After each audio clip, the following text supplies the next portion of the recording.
रात के करीब 11 बजे थे। अजय अपनी कार से दिल्ली से लखनऊ की तरफ जा रहा था। मौसम अजीब सा था, चारों तरफ सन्नाटा, सड़क पर गाड़ियों की संख्या बेहद कम। अचानक तेज बारिश शुरू हो गई। अजय को कहीं ठहरने की जगह चाहिए थी। तभी उसे सड़क किनारे एक पुराना सा होटल दिखा, जिस पर टिमटिमाती लाल लाइट में लिखा था, होटल मायावती पैलेस, 24 घंटे सेवा। होटल बाहर से बहुत पुराना लग रहा था। चारों तरफ सूनी दीवारें, टूटी खिड़कियां और अंदर से आती अजीब सी सीली बदबू। मगर अजय थक चुका था, सो उसने गाड़ी वहीं रोक दी। जैसे ही अंदर गया, रिसेप्शन पर बैठा एक दुबला पतला आदमी मुस्कुराया। उसकी मुस्कान अजीब थी, मानो नकली हो। उसने कहा, कमरा चाहिए साहब? आजकल मेहमान बहुत कम आते हैं। अजय ने हाँ कहा और उसे चाबी दी गई। अजय को ऊपर भेजा गया, कमरा नंबर 13। होटल की सीढ़ियां अंधेरे में डूबी थीं, बल्ब टिमटिमा रहे थे।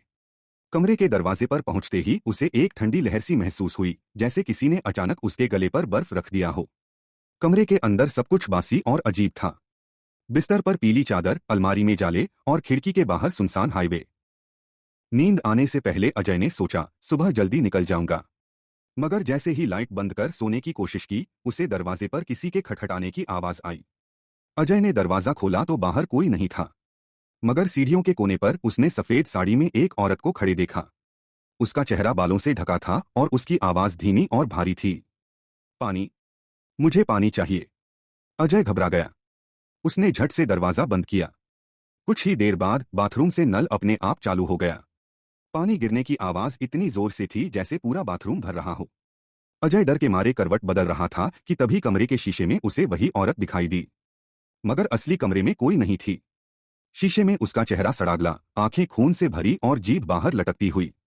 अजय चिल्लाया और बाहर भागने लगा। सीढ़ियों से उतरते हुए उसने देखा कि रिसेप्शन पर वही दुबला पतला आदमी खड़ा था, लेकिन उसकी आंखें पूरी काली थीं।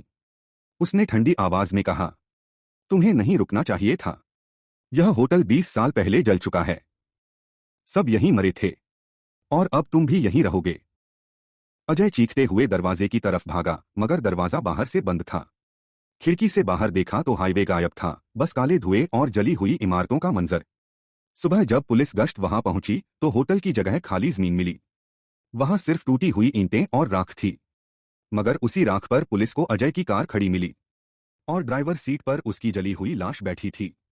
कहा जाता है कि आज भी जो लोग उस सुनसान हाईवे से गुजरते हैं, कभी कभी उन्हें धुंध में वही लाल लाइट टिमटिमाती दिखाई देती है, जिस पर लिखा होता है, होटल मायावती पैलेस, 24 घंटे सेवा।